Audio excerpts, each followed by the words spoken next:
Graça e paz, pessoal. Bom dia. Bom dia que o galo já cantou. Você está feliz? Está feliz com Jesus Cristo e a salvação que há para a vida eterna somente nele? Que bom. Seja muito bem-vindo ao canal. Todas as manhãs tem um devocional, uma reflexão aqui na Palavra de Deus.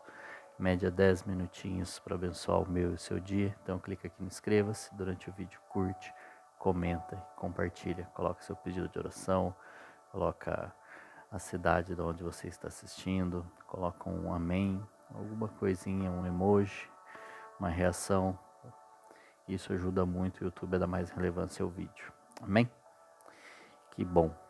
E tem também os salmos. Todo dia eu gravo um salmo ou uma parte de um salmo nos shorts, que são aqueles vídeos mais curtos de 1 minuto, que muita gente compartilha. Então, seguindo aqui onde estamos, Gênesis capítulo 39. Ontem nós contamos a história de Judá e Tamar, que é esse pequeno adendo aqui no meio da história de José. E vamos lá. Então, Gênesis 39. José havia sido levado para o Egito, onde o egípcio Potifar, oficial do faraó e capitão da guarda, comprou-o dos ismaelitas que o tinham levado para lá. O Senhor estava com José, de modo que este prosperou e passou a morar na casa do seu senhor egípcio.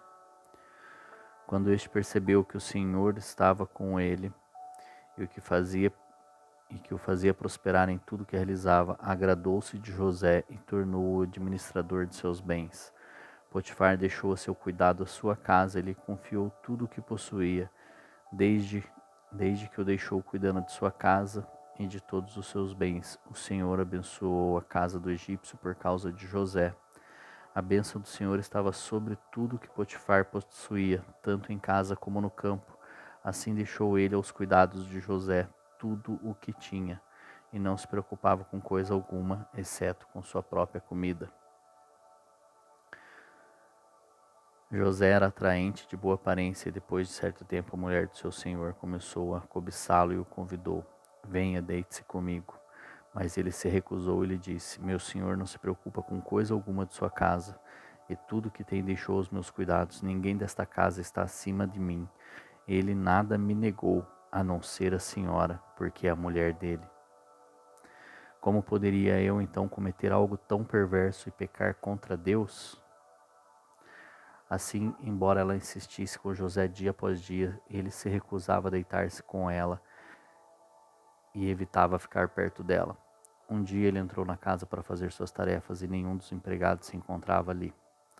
Ela o agarrou pelo manto e voltou a convidá-lo: vamos, deite-se comigo. Mas ele fugiu da casa, deixando o manto na mão dela. Quando ela viu que ao fugir ele tinha deixado o manto em sua mão, chamou os empregados e lhes disse: vejam, este hebreu nos foi trazido para nos insultar. Ele entrou aqui e tentou abusar de mim, mas eu gritei. Quando me ouviu gritar por socorro, largou seu manto ao meu lado e fugiu da casa. Ela conservou o manto consigo até que o senhor de José chegasse à casa. Então repetiu-lhe a história: aquele escravo hebreu que você nos trouxe aproximou-se de mim para me insultar.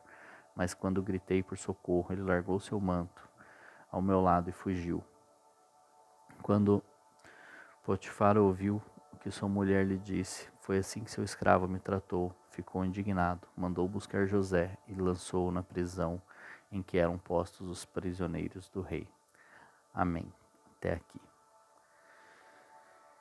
Então, Potifar percebeu que o Senhor Deus é quem estava com José e que ele prosperava em tudo quanto fazia, em tudo quanto onde estava, ele prosperava. E a casa de Potifar foi abençoada, prosperou por conta de José, porque José estava lá. José estava servindo a Potifar segundo aquilo que ele acreditava que servir com honra.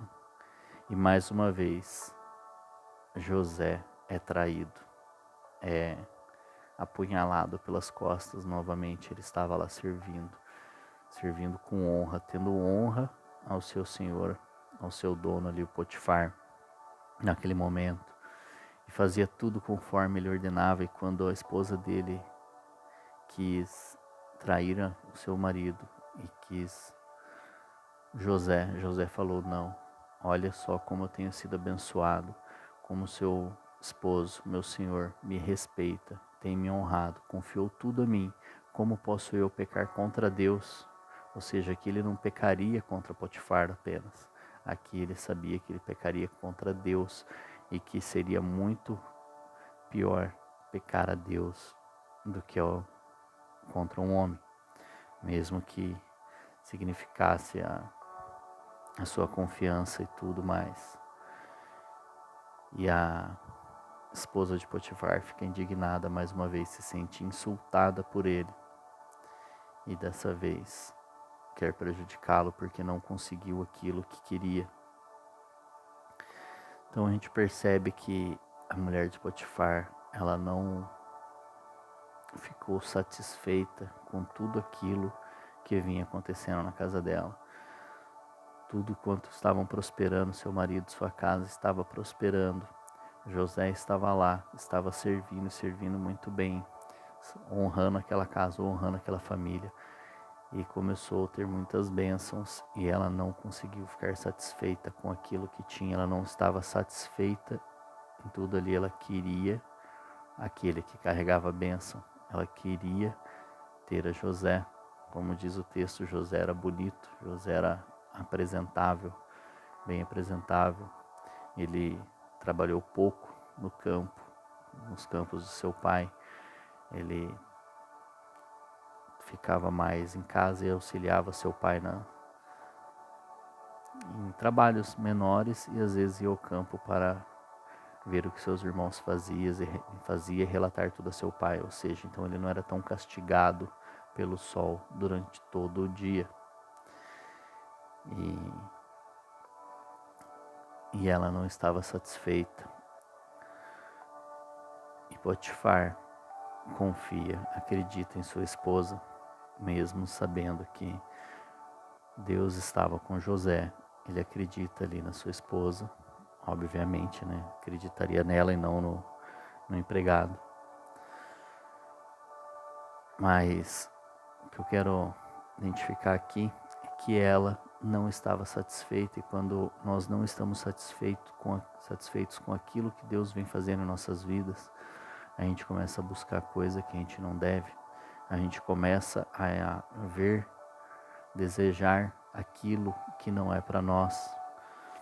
Nós temos que ser contentes naquilo que o Senhor nos confia. Como diz a palavra, se nós buscarmos em primeiro lugar o reino dos céus e a sua justiça, todas as outras coisas serão acrescentadas. Então nós não precisamos ficar correndo atrás das coisas materiais, atrás das bênçãos. Nós já somos abençoados a partir do momento que nós começamos a correr atrás das coisas do Senhor. As bênçãos que Ele tem para nós começam a correr atrás de nós, elas vêm ao nosso encontro. Nós não precisamos sair atrás dela. José estava obedecendo, continuava fiel a Deus, mesmo tendo sido traído pelos seus irmãos, por 10 irmãos. Ele foi traído, foi vendido, foi rejeitado, não tinha mais contato com seu pai. Agora seu pai imaginava que ele estava morto. Seu pai, aquele que tanto amava, que deu a sua túnica, que ele sabia que ele era preferido por conta de ser filho de Raquel, da esposa que ele amava, e ter nascido já na velhice de seu pai. Ele tinha todos os motivos para ficar bravo, se achar rejeitado, mas não, ele preferiu continuar confiando em Deus, nosso Senhor, e logo começou a ter reflexo, começou a ter fruto da sua confiança em Deus. Ou seja, aonde ele estava sendo abençoado, aonde ele estava prosperando, porque a bênção estava com ele, o Senhor estava com ele, então transbordava aonde ele está. Quando nós entendemos que as bênçãos do Senhor não são para nós, para nosso consumo, para nos deleitar somente nisso, e sim para que transborde quem está ao nosso redor. Onde nós estamos, transborda a presença do Senhor. Onde que nós estamos, transborda as bênçãos, e isso é prosperar. Prosperar é quando a gente pode levar as bênçãos do Senhor a quem está próximo ao próximo, não é reter para si. Reter para si é apenas ficar cheio, transbordar. É isso, é transbordar para quem está próximo, para quem está ao redor. Amém? E mesmo estando nos caminhos do Senhor, obedecendo, servindo, pode ser que nós enfrentemos algumas setas do inimigo, como a esposa de Potifar o fez, e agora ele foi lançado na prisão.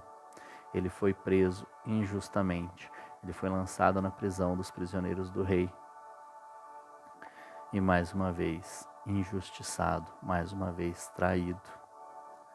E como será que ele reagiu a isso? Amanhã nós veremos a continuação dessa história. Você pode continuar a lendo. É muito bom e prazeroso essa história de José. Ela nos ensina muita resiliência, confiar no Senhor e acreditar que a sua vontade é boa, perfeita e agradável. E a gente não vai entender os caminhos que o Senhor traz para a nossa vida.